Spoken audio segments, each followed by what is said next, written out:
Good morning, dear learners. Welcome to Teaching Learning Social session of Sociology. Today, we'll discuss about the dimension of social stratifications. What are the various dimensions of social stratification? In our last lecture, we discussed about what is stratification. What are the bases of this stratification? Now we will discuss dimensions of social stratification. There are some basic features of a caste model. We discussed about the caste system, the mode of stratification on the basis of caste, on the basis of class. Now there are some basic features of the caste model. Andre Bataille has outlined the basic features of caste model, especially of Indian society. Right? According to him, the caste system, this model is based on the ideas held and expressed by a certain section of people and not on observed behavior.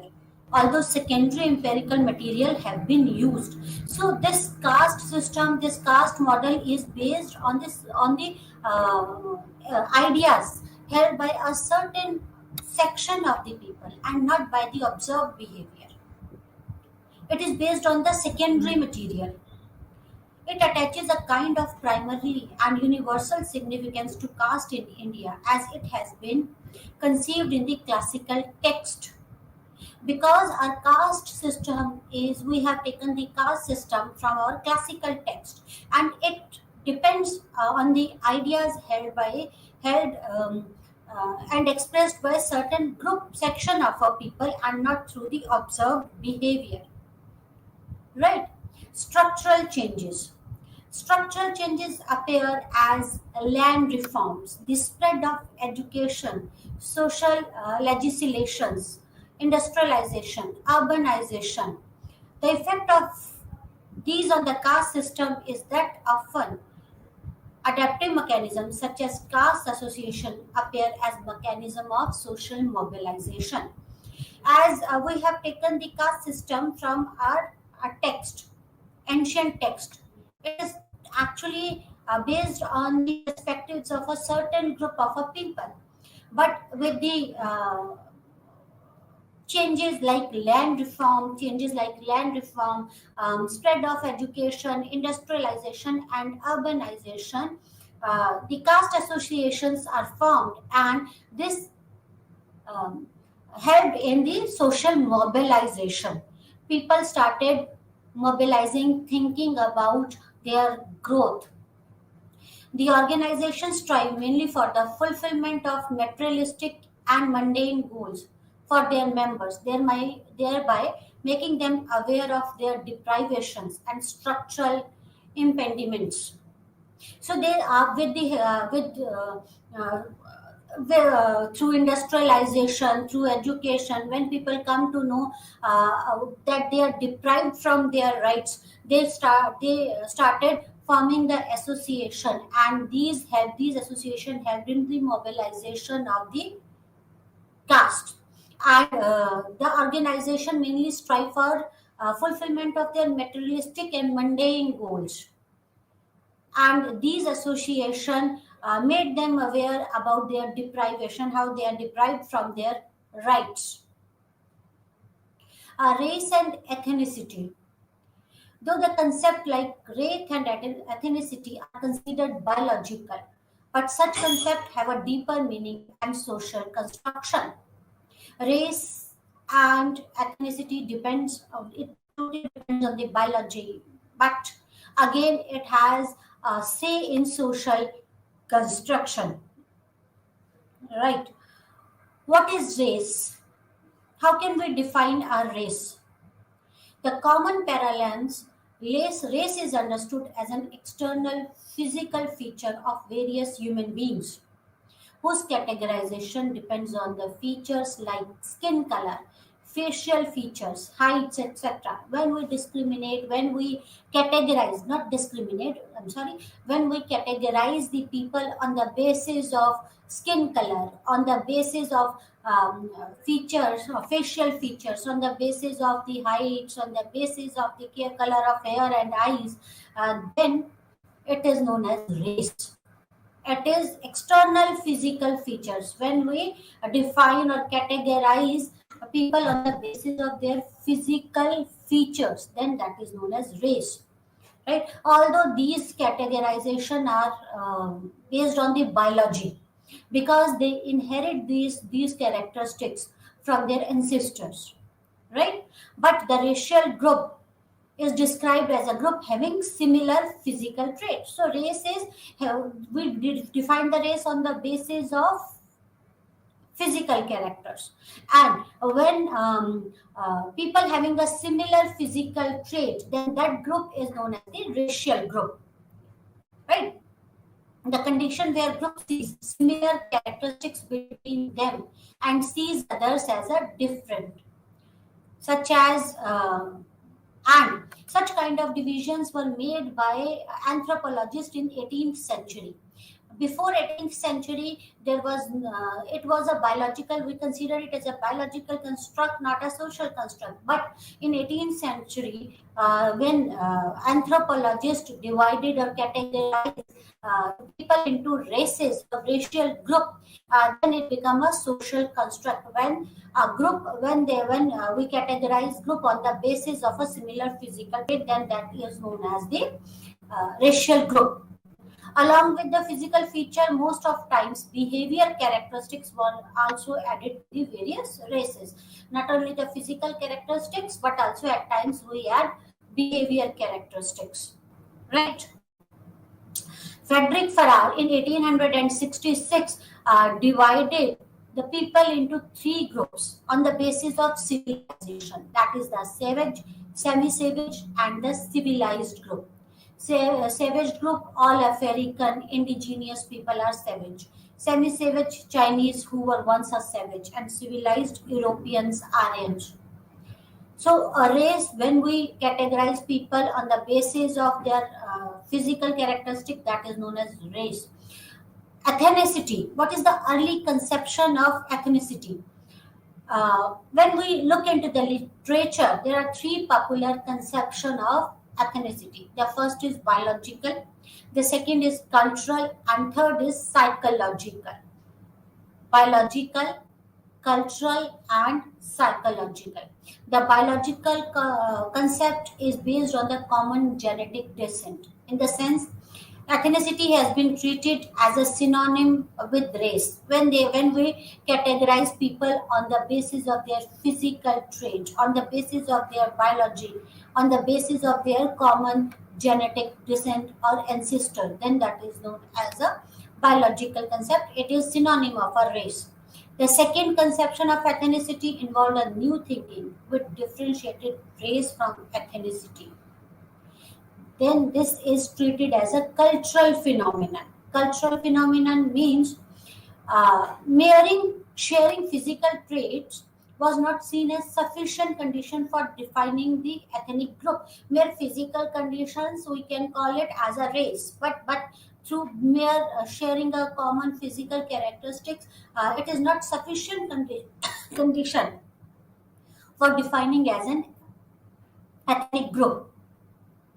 The symbolic differences among the group becomes the basis of ethnicity, with values, customs, historical backgrounds, lifestyle, territory, and most commonly, importantly, language, religion are the symbols of ethnicity. Not only the basic character, basic racial characteristic or physical characteristic, along with this, the cultural characteristics become an important aspect of defining the ethnicity. The cultural aspect involves religion, custom, historical background, lifestyle, language, territory. All these things together form an ethnic group. And the third conception of ethnicity defines in terms of consciousness of common identity. It is very important that their people should have a consciousness of common identity. It is feeling of we. Feeling of we is very important too for ethnicity. Both common descent and cultural distinctiveness, individually and together, were no longer considered enough to constitute ethnicity.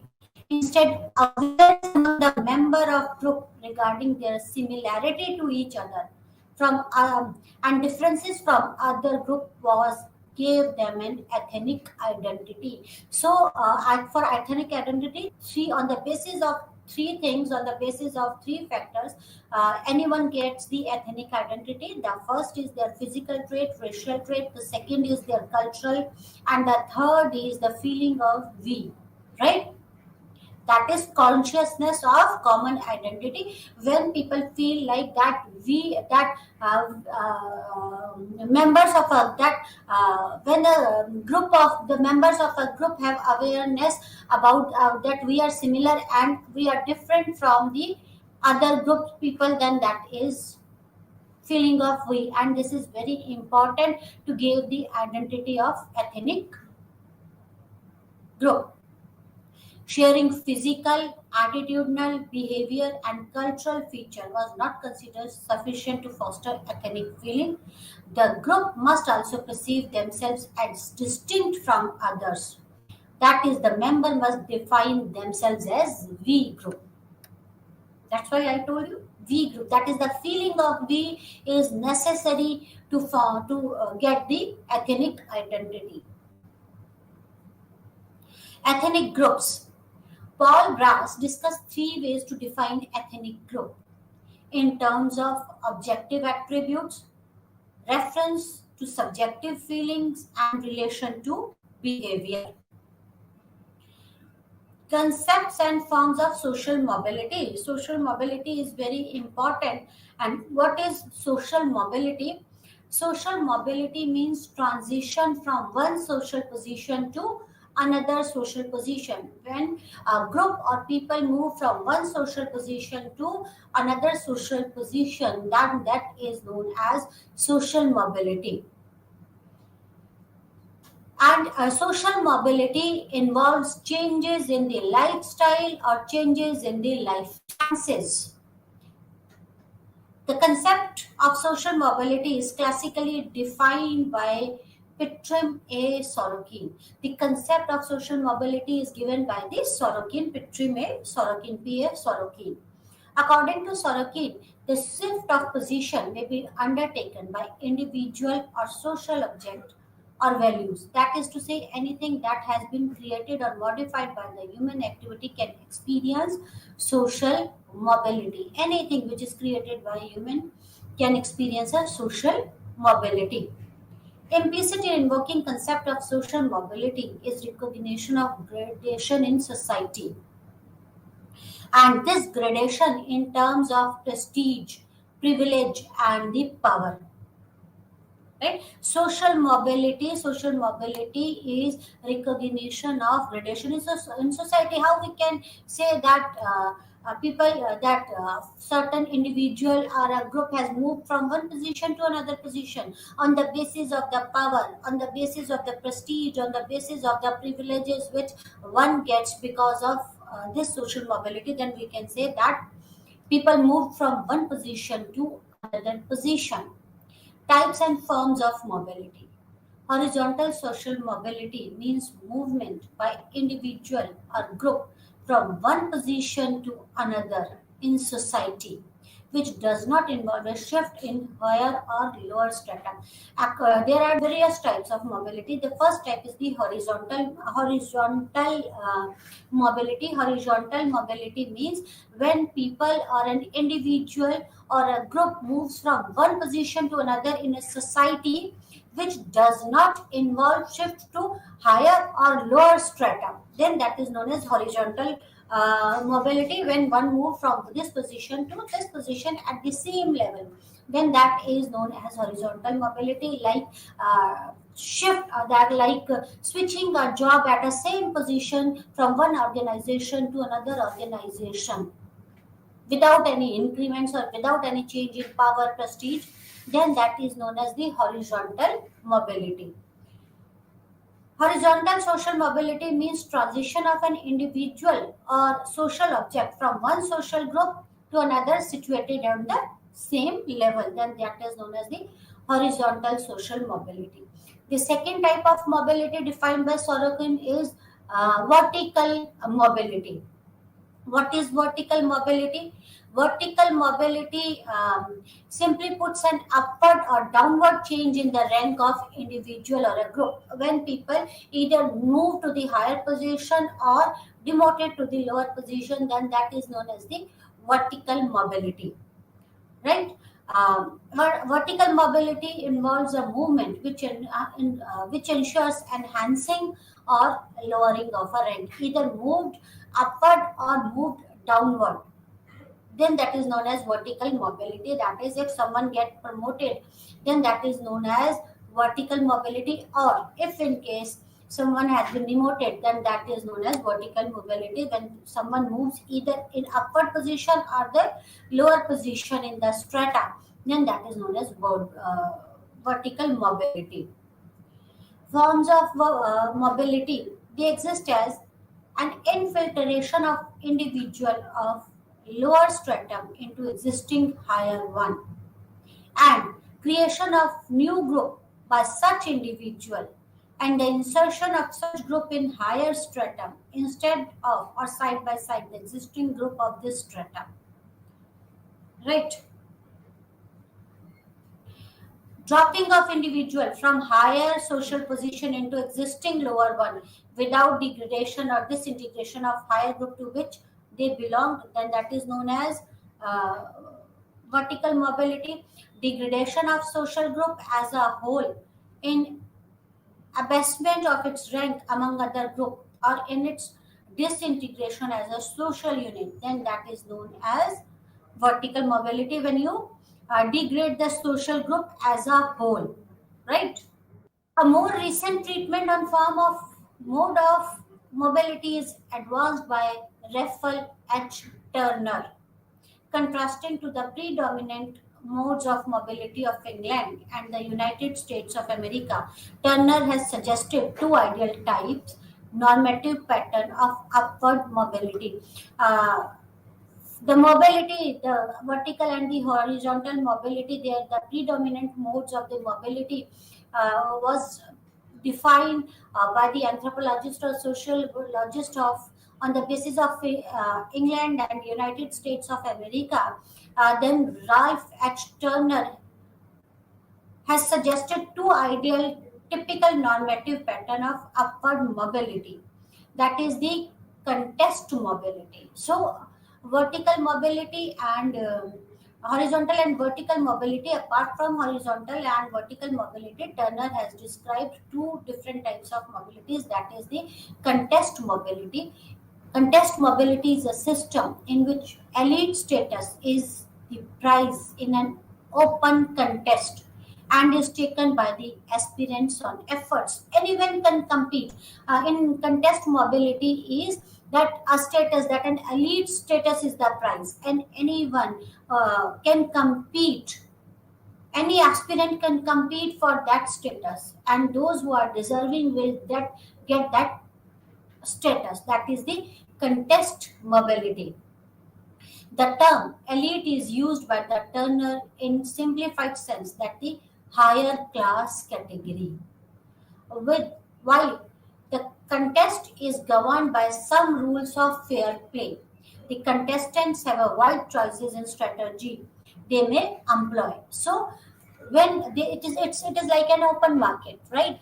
And if you want to achieve something elite, if you want to get that prize, then aspirants can compete for that position, for that status, and the deserving will get that. And the competition will be based on the fair policies and the rules as per the Turner. And the prize of successful upward mobility is not in the hands of established elites to give out. The latter cannot determine who shall attain it and who shall not, because it is based on the fair rules, and the prize is not in the hands of the already established elites. They cannot decide who can get, who will get, they cannot determine who shall attain that status and who shall not. So this type of mobility is known as contest mobility. When we sit in a competition exams and the deserving candidates get the ranks and the position and got selected, then that type of mobility is known as the contest mobility because it is based on the fair policies and the rules, and result is not in the hands of already established elites. The second is sponsored mobility. Sponsor, as per Turner, sponsor mobility is one where the established elite or their agent recruit individual into their fold. That is, now the prize is in the hands of already established elite. And in the case of elite, status is given on the basis of some criteria of supposed merits and cannot be taken by any amount of efforts or strategy. It is totally based on the merits. That is, someone can inherit. It is like someone when someone inherits some position because of because because of his ancestors, then that is known as the sponsored mobility, right? Like example is upward mobility is like entry into private club where each candidate must be sponsored by one or two or more members. Ultimately, the members grant or deny upward mobility on the basis of whether they judge the candidate to have these qualities, they to see the fellow members. So the price depends on the elite. It does the sponsored mobility is depends on the already established elites, not on the efforts of competitor. Dimension and implications of mobility. Intragenerational mobility and intergenerational mobility. There are two types of mobilities, the intragenerational mobility and the intergenerational mobility. There are two ways of studying social mobility. Either one can study individuals' own career, how far they move up or down in the social scale in the course of their working lives, then they are called the intergenerational mobility. Right? And one can analyze how far the children enter the same type of occupation as their parents or grandparents, then that is known as the intragenerational mobility. Intergenerational, when an individual chooses the career and when an individual sees how far he or she can go up or down in the social scale in course of their working lives, then that is known as intergenerational mobility. And intragenerational is when you get something because of your parents. The study from standpoint of change over the lifespan of individual is the case of intergenerational mobility. If study is undertaken from standpoint of changes with family over two or more generation, then that is known as the intragenerational. Right? Range of mobility. There are range of mobility. What is the range? What do you mean by the range? Range of mobility means what? A range of mobility means when people move up or down the social scale.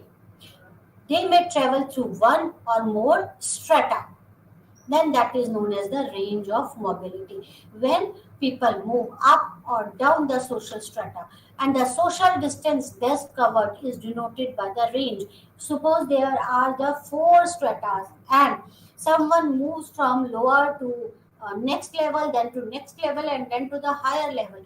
Now, another could move from lower level to next higher level only. Then that is known as the range.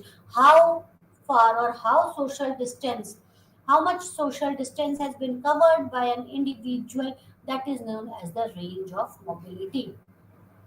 Because there are when the people move from up or down in the social strata, then this movement is known as the mobility, and the distance covered is denoted how many stratas one has covered upward or in the downward direction, then that is known as the range of mobility.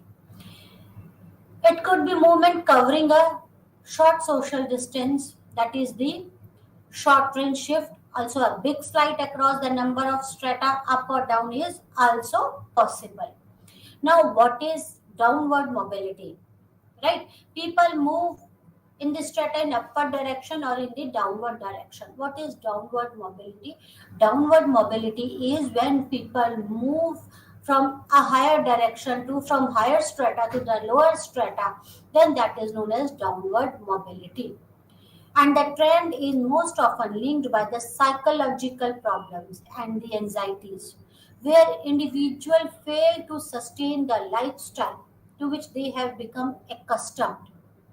Redundancy can also be the cause of downward mobility.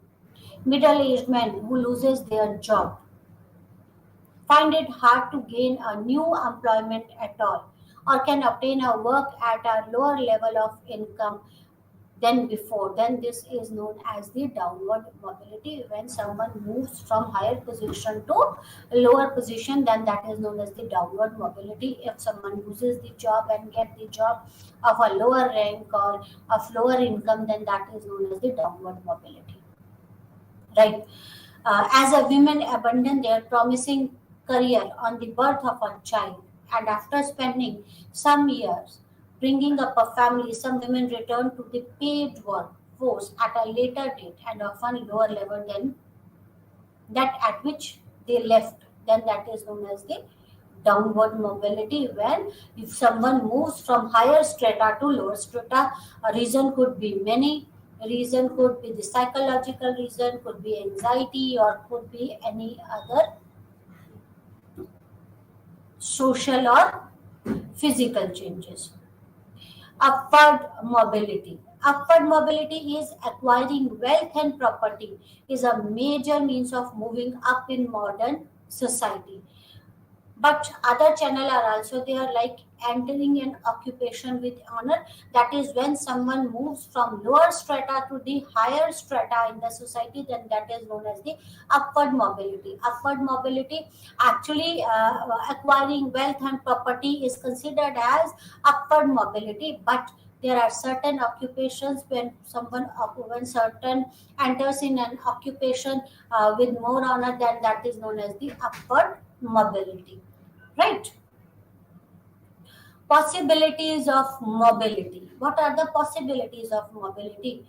Mobility is not possible if society is rigid enough to allow any movement within the graded structure.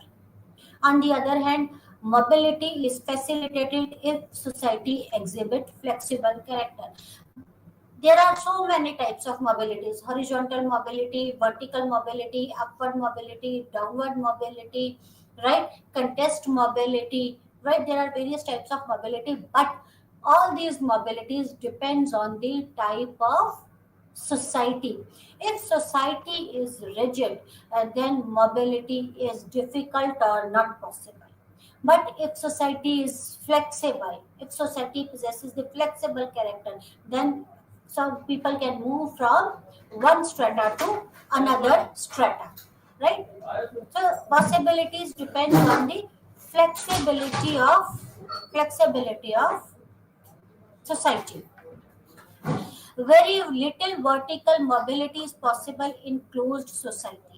An open society allows for a greater vertical mobility. What is closed and what is open society? Again, closed society is that society which is rigid enough to allow any movement, and that is known as a closed society. And society is closed, then it is very difficult to very little or very difficult to move vertically, right? Example is the caste system of India, or denying any mobility, nor it completely open type of a society, as there are always barriers in mobility. So no society is totally closed or totally open type of a society.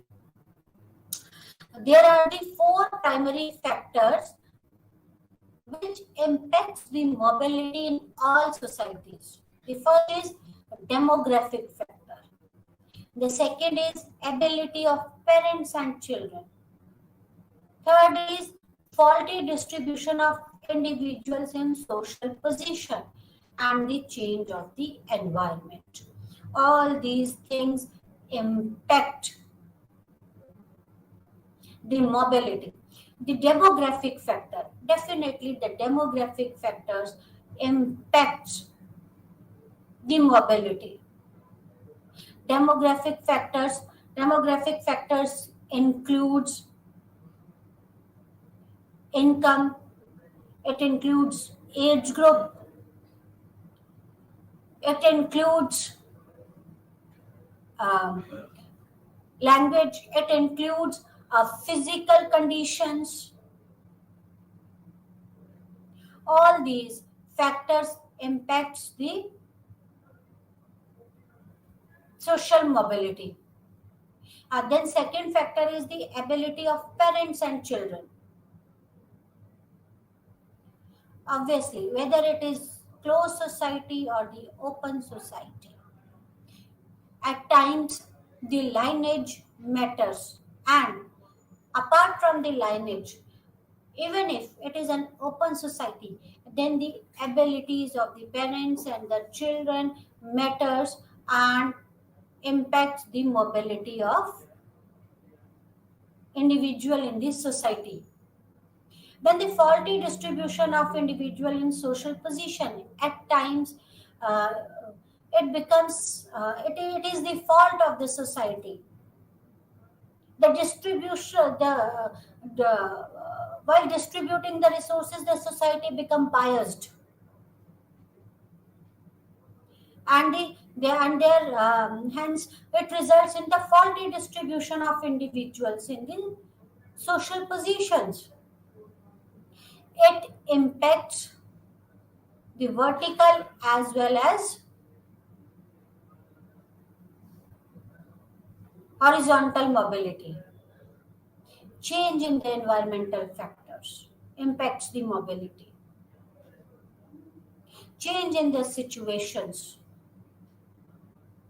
economic conditions, and other environmental factor which impacts the society or the economic conditions of the society impacts the mobility of individual. Cultural and social reproduction. What is cultural and social reproduction? Cultural and social reproduction, the Marxist tradition. In the opinion of Karl Marx, wages generate and create distorted image of the relationship between people in the market arena. There emerges mainly two classes on the basis of ownership and non-ownership of means of production. The one group which is having the ownership of means of production offer wages to the working group in return of their labor. So, according to Marx, as we know that Marx is known as the materialistic sociologist, and he has given emphasis on the means of production. According to Marx, the means of production is the main criteria for dividing the people into the classes. The one class is that class which owns the means of production, and that class is known as the elite class because they owns the means of production. They have more wealth, they accumulate more wealth. And the second class or the second group is that group which do not own the which they don't have, they don't own any means of production, their own ownership. And this class or the group is known as the working class.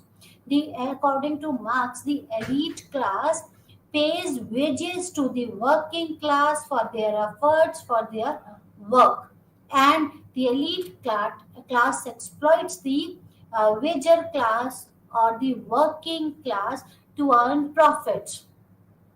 And uh, this ownership and the non-ownership and the payment of wages generate or create a distorted image of the relationship between the people and the market arena, right? Marx argued that it appears that wages are means of fair exchange for the consumption of labor, but in essence this labor power is generated the surplus value for its consumers. People in this, in simpler terms, according to Marx, capitalist or elite class exploits the wagers or the waging class or the working class by paying them a small amount of money as in terms of their wages. They exploit, the capitalist exploits the working class to earn more profits, to get surplus value. The wage relationship is a relationship of exploitation, and whatever efforts take place for changing the wage condition through efforts of through trade union bargaining, wage increases, improved condition of services, the mechanism of exploitation would always reproduced. According to the Marx, the components of market culture are reproduced such that the real relation that befit the older order remain intact and hidden. So, according to the Marx, this payment of wages or this division of society into classes is not correct. He divided the classes on the basis of ownership of means of production and non-ownership of the means of production. And according to him, the people who owns the means of production exploits those who don't own the means of production. And female roles that are assigned by the society from very early age, and we are conditioned to believe that males are dominant and more powerful sex, whereas women are sensitive, compassionate, and caring than the men. It has been conditioned, and we are conditioned to believe that, as per Marx. It cannot be true, but we are conditioned, our society conditioned us to believe that male are stronger sex and female are more sensitive, compassionate, and caring than the men. And males are expected to go outside the home and work hard to earn, to support their families, while the female should do household work and do the rearing and upbringing of the children.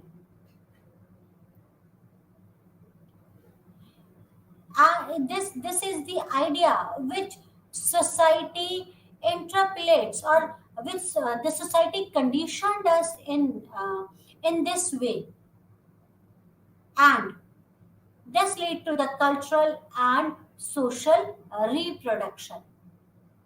The society conditioned our mind. The society conditioned us to believe, we are conditioned to believe that what are the roles of males and females. Males are supposed to go out and earn to support their family, and females are supposed to rear and upbring the children. We are conditioned by the society to believe this. And according to Marx, this is exploitation. Cultural and social reproduction, the Durkheim tradition. As per Durkheim, the issue of social and cultural reproduction is not reveal their occurrence behind the distorted ideological mask of change, but rather to search for appropriate collective secular credo that will ensure reproduction of solidarity in face of change. In division of labor, Durkheim talked about the two ideal type of integration across the continuum of modernity, the mechanical solidarity and the organic solidarity. We discussed about the mechanical solidarity and organic solidarity in our previous lecture. Mechanical solidarity is when people have same type of the skills, and those skills helps the have the same types of the skills, and the feeling of we is very important, and they unite, the feeling of we unite the people. And the organic solidarity, mechanical solidarity is uh, uh, it was the basis of union. The feeling of we was the basic of union in ancient society, and in modern or industrialist society, organic solidarity exists. Organic solidarity is when people unite together because of their needs. Everyone possesses the different types of the skills, and everyone needs others for accomplishment of their task, and this unites them together, and this is organic solidarity. Mechanical solidarity has relatively undifferentiated social structure, less specialization, little or no division of labor, and collective consciousness. This is what I told you, feeling of we. Dynamic density leads to change from mechanical to organic solidarity. With the industrialization and urbanization, with the division of labor, right? All these things leads to change from mechanical to organic solidarity. What is organic solidarity? That is more differentiated social structure, high specialization, and much greater and more refined division of labor. People, because people possesses different skills and they need each other to accomplish their task. There is a movement away from collective, they movement away from the collective consciousness into the ascendance of the individual consciousness. In mechanical solidarity, there was a collective consciousness, and this collective consciousness was responsible for the solidarity. But with the development, with industrialization, with the urbanization, the collective consciousness moved away and individual and given way to the individual consciousness. Durkheim and his followers attempted to produce a theory of Benign reproduction, a theory that holds society together in face of potential fragments such as anomy. In contrast to the Marxist perspective, is asserting the necessity of social and cultural reproduction, the necessity of conformity through change. The Kim tradition views cultural and social reproduction with the lens of optimism. It is conceptual rather than the divisive, and its motivation is integrative rather than conflicting. According to Durkheim, division of labor is necessary. It is this division of labor is integrative rather than conflicting. As per Marx, this division of labor divides the society, and as per Durkheim, this division of labor unites the society. It leads to organic solidarity. Cultural and social reproduction, the ethno-methodological tradition. Garfinkel is father of ethno-methodology. The pioneer of ethno-methodology, similarly, like Durkheim, considers social fact to be the fundamental sociological phenomenon. Social facts of Garfinkel are entirely different from Durkheim's social facts. Durkheim collective consciousness is similar to Garfinkel concepts of taken for grantedness of people's everyday knowledge. For ethnomethodologists, cultural reproduction is necessary process as well as a purpose. It is important as per ethnomethodology. It is important and it has a purpose. Bourdieu proposed a critical theory of culture. What is that critical theory of culture? He proposed a critical theory of culture. His idea provided an insight into a nexus of power and authority in understanding the significance of culture within our social sphere. As per Bourdieu, his idea provides an insight into nexus of power and authority. As per him, there is a nexus of power and authority. And this nexus of power of authority is very important in understanding the significance of culture within our social sphere. This power and authority plays a very important role in social sphere, very significant role in the culture of our society. He focused his analysis on education system, how this institution plays an important role in transmission and constitution of legitimate knowledge. According to him, knowledge is very important. Education is very important. He tried to understand how education plays an important role in transmission and constitution of legitimate knowledge. According to him, education system is biased in favor of the culture of dominant social classes. The way it disparages the knowledge and skills of the lower classes. Because it because the education he studied about the role of education in legitimate knowledge. As per him, uh, this education system is biased. This education system is in favor of social classes, and it disparages the knowledge and skills of lower classes. He argues that the major role of education system in cultural reproduction. That's all for today. Thank you very much. Namaskar.